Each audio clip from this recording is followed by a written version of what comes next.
दोस्तों इन दिनों देखा जा रहा है कि दरवाजे पर पहुंचते हैं और बारात फिर से वापस आ जाती हैं। वजह इसमें रहती है दहेज का वजह से काफ़ी लड़कियों की ज़िंदगी और लड़कियों की बापों की काफ़ी बड़ी बदनामी होती है। तो आज की जो सच्ची घटना हम सुनाने जा रहे हैं, इस घटने को अगर आप सुनोगे तो काफ़ी सोच में पड़ सकते हैं कि ऐसा भी कुछ लोग कर सकते हैं। जो लड़का एक ट्रक ड्राइवर रहता है और जो लड़की एक रहती है एमबीबीएस रहती है, उसके साथ में उसकी सगाई होती है। लेकिन जो लड़के के फैमिली में रहते हैं, लड़के के जो भाई रहते हैं, जो बाप रहते हैं, वो लड़की के पिता से कुछ ऐसा बड़ा डिमांड कर देते हैं कि वो डिमांड जो है पूरा नहीं हो पाता और वहीं पर बारात फिर से वापस हो जाती है। चलते हैं दोस्तों, आज की घटना हम समझने की कोशिश करते हैं। आज की दोस्तों जो घटना निकल के आ रही है, इस घटने को जानने से पहले आपसे एक ही रिक्वेस्ट रहता है कि चैनल पर अगर पहली बार विजिट किए हैं तो चैनल को लाइक और सब्सक्राइब और अपने दोस्तों फ्रेंडों में शेयर जरूर करना। जो क्राइम की स्टोरी रहती हैं तो हम अपने चैनल पर डेली अपडेट लेकर आते हैं। दोस्तों आज की जो स्टोरी निकल के आ रही है, ये स्टोरी उत्तर प्रदेश प्रतापगढ़ से निकल के आ रही है, जहाँ पर कहा जाता है कि 8 नवंबर की सगाई की जो डेट होती है स्टार्ट होती है और स्टार्ट होने के बाद में दिन तारीख जो है 2 मई का रखा जाता है। 2 मई के जैसे कि देखा गया है कि इन नवंबर से लेकर और मई तक के तकरीबन 8 महीने के फैसला होते हैं और 8 महीने के बीच में जो लड़के वाले रहते हैं उनसे कोई इतना बड़ा डिमांड नहीं करते। लड़की के जो फैमिली मेम्बर में रहते हैं, उनके पिता रहते हैं, उनके भाई श्री रहते हैं, ये लोग वहाँ पर आना जाना लगा रहता है। जब रिश्ता लग जाता है तो किसी न किसी दिन आना जाना लगा रहता है, लेकिन किसी के कान में भय नहीं जाते थे कि लड़का वाले भी कुछ ऐसा डिमांड कर रहे हैं कि हम लोगों को बताया है कि कुछ डाउट नहीं था। ऐसे में देखा गया है कि कुछ बातें लड़की के भाई ने बताया है कि लड़के लोग जो बातें हैं, उनके घर पे हम जाते थे मिलने जुलने के लिए। जब जाते थे तो हमारे 8 से 10 हज़ार रुपये खर्चे हो जाते थे। ऐसे में हम लोग तकरीबन शादी लगने के 8 महीने के बीच में 6 से 7 बार जाते हैं और उनके घर से फिर मिलकर आते हैं। जितनी बार हम लोग जाते हैं उतनी बार वहाँ पर पैसे देते हैं। लेकिन दोस्तों देखा जाता है कि जब 2 मई को लड़की के दरवाजे पर लड़कों लोग को और दूल्हा जब अपनी बारात लेकर पहुंचता है, बारात जब द्वारे पर पहुंचती है तो वहां पर देखा जाता है कि कुछ रस्म होती हैं, जो बोला जाता है कि द्वार पूजा होता है। ऐसे में जब द्वार पूजा का फरमाइश होता है तो लड़के की तरफ से एक बहुत ही बड़ा डिमांड आता है। डिमांड दोस्तों ऐसा आता है कि लड़के के जो भाई हैं और लड़के के जो पिता रहते हैं, और लड़की के पिता से 2 लाख रुपए का डिमांड करते हैं। अगर 2 लाख रुपए तुम अभी देते हो तो द्वार पूजा होगा, नहीं तो वरना ये शादी नहीं होगी, बारात वापस चली जाएगी। ऐसे में लड़की का जो पिता रहता है ये बात सुनता है तो काफ़ी तकलीफ़ होता है और तकलीफ़ होने के बाद में दोस्तों कहा जाता है कि लड़की का जो पिता है वो तुरंत ही लड़के के पिता से हाथ जोड़ता है और बोलता है कि अभी हमारे पास कैश 50,000 मौजूद हैं और 1.5 लाख का हम आज से लेकर और कल तक 2 दिन के समय में हम 1.5 लाख आपको दे देंगे। आप चलिए और द्वार पूजा कर दीजिए। ऐसे में जो दूल्हे रहता है और दूल्हे के जो बाराती रहते हैं, जो उनके भाई रहते हैं, जब कुछ इस बात को सुनते हैं तो देखा जाता है कि जो दूल्हे के बाराती में आए थे, जो बूढ़े लोग पुराने थे, उनकी कुछ बात जब समझ में आती है तो देखा गया है और बताया भी गया है कि 2 लोग वहाँ से बारात से लड़की के दरवाजे पर जाते हैं, जो द्वार पूजा का रस्म होता है उसको पूरा करते हैं। लेकिन जब फिर देखा जाता है कि कुछ समय गुजरता है, फिर जब जयमाल का टाइम आता है, जब शादी करने का समय आता है, तो फिर से लड़के वाले के पास पहुंचते हैं और बोलते हैं कि अब उस शादी की जो है तैयारी की जाए। तो दोस्तों फिर वहीं पर वही डिमांड आता है बोलते हैं कि अभी 1.5 लाख बाकी है,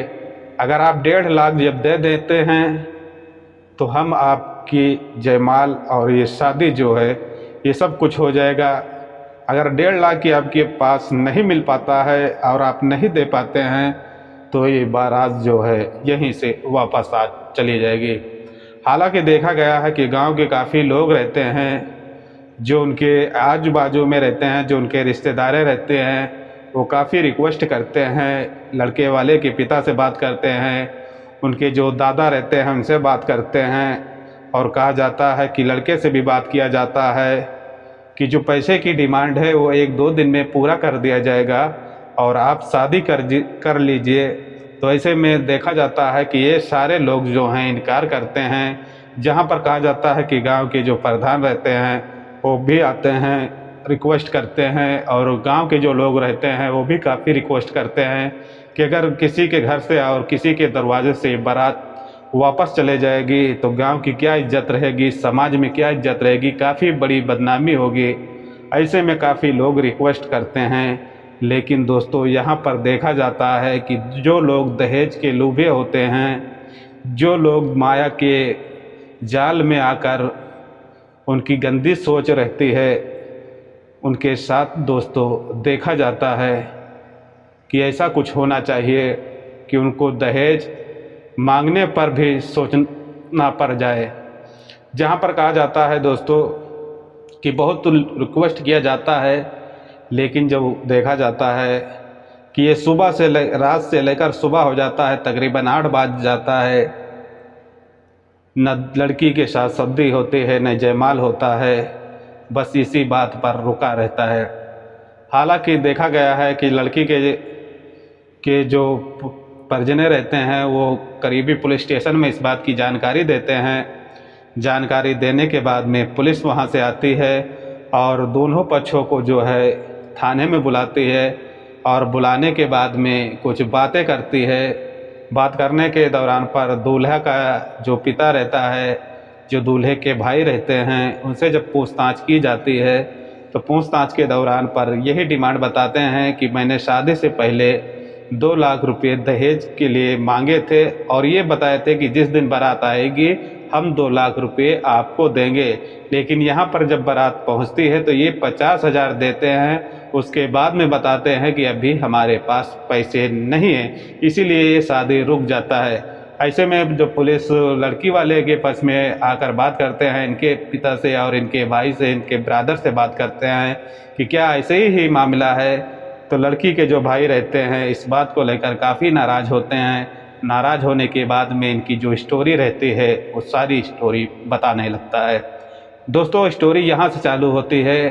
कि जब ये बारात लेकर वहाँ पर पहुँचते हैं और पहुँचने के बाद में देखा जाता है कि पूरी डीजे भी रहता है, इनका रथ भी रहता है, और उसी दौरान पर जो खाने पीने के जो नाश्ते के कुछ सामाने रहते हैं वहाँ पर देखा जाता है कि बारात के लोग काफ़ी बेइज्जत करते हैं। बताते हैं कि पैरों से शरबत को गिरा देते हैं। जो मिठाइयाँ रहती है वो बताते हैं कि मिठाइयाँ अच्छी नहीं है, इधर उधर करने लगते हैं। लेकिन यहाँ पर देखा जाता है और कहा भी गया है कि गांव के जो लोग देख रहे थे, जो इनके घर वाले थे, जो लड़की वाले थे, वो लोग काफ़ी सब्र कर रहे थे कि अगर कोई बात अभी बोलेंगे तो इसमें काफ़ी बड़ा विवाद होगा और विवाद के साथ साथ काफ़ी बड़ी बेइज्जती होगी। जो कर रहे हैं उनको करने दीजिए। ऐसी जब बातें वहाँ पर सैर करता है तो पुलिस जो रहती है इन दोनों पक्षों की बातें जो है गंभीराई से लेकर और इन दोनों में वहीं पर सुलह सपाटी कराती है। और जहाँ पर देखा जाता है कि लड़के ने बताया है कि तकरीबन मैंने जो शादी से पहले 2 लाख रुपए तकरीबन दिए थे वही पैसे लड़के की तरफ से हमको वापस हुआ है, और जो हमारा खर्चा हुआ है और जो मेरा मेहनत हुआ है, जो मैंने पहले पैसे दिए हैं उसमें से 1 रुपये वापस नहीं हुआ। हालांकि लड़की की तरफ से बताया जाता है कि उसके शादी में तकरीबन 9 लाख रुपए खर्चा किया है। जो एक गरीब इंसान था, एक गरीब बाप था जो अपनी लड़की की शादी में काफ़ी धूमधाम से, जो उसका सपना था, अच्छे तरीके से टेंट लगाया था, पूरी शादी की जो व्यवस्था है उनने भी बनाया था। हर प्रकार की बताया कि मिठाई थे, जो मिठाइयों की बारात वाले बता रहे थे कि बारात मिठाइयाँ सही नहीं हैं। वहाँ पर देखा जाता है कि जो छेने थे, जो मिठाइयाँ थे, तकरीबन 20-20 रुपये की एक पीस थी। हालांकि कहा गया है कि ऐसे लोग पहुँचते हैं और लड़की के घर पर बेइज्जत करके बारात जो है वापस लेकर चले जाते हैं, और जाने के बाद में देखा जाता है इधर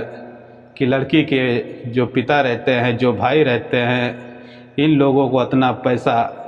बर्बाद हो जाता है। और बर्बाद होने के साथ साथ जब वहाँ पर कुछ सोशल मीडिया के कर्मचारी पहुँचते हैं, जब कुछ बातें करते हैं और बात करने के दौरान पर वो लड़की के भाई से पूछते हैं कि तुम्हारा इतना बर्बाद हो चुका है, उन लोगों के ऊपर FIR आपने क्यों नहीं किया। तो लड़की के भाई जो रहता है वो बताता है खुलकर कि जो लड़के के पिता हैं और जो उनके भाई हैं वो लोग पैसे वाले हैं। अगर हम वहाँ पर FIR भी करते हैं तो उल्टा हमारे ऊपर भी केस आ जाएगा और हमको भी फंसा सकते हैं। जैसे कि लड़के के वाले जो पार्टी रहती है वो थोड़ा पैसे वाले रहती है, इसलिए लड़के वाले जो रहते हैं वो वहाँ पर दब जाते हैं, और दबने का फ़ायदा ये लड़के वाले उठा लेते हैं। उठाने के बाद में दोस्तों देखा जाता है कि लड़की की बेइज्जती करके और बारात जो है वापस लेकर चले जाते हैं। तो आपका दोस्तों क्या राय है इसमें कि आप लड़की की गलती है या लड़के वाले की गलती है? आपको जो समझ आएगा कमेंट सेक्शन में अपनी राय ज़रूर करना। ये घटनाक्रम सुनाने का हमारा क्यों उद्देश्य रहता है कि आपको परेशान नहीं करना है, बस आपको सचेत और संकेत और जागरूक करना है कि ऐसी घटनाओं से आपको सावधान रहना है। ऐसे लोग जो हैं, जो दहेज के लोभी रहते हैं, अगर ऐसी बात कहते हैं, पैसे की डिमांड करते हैं, तो आपको इन लोगों से 4 कदम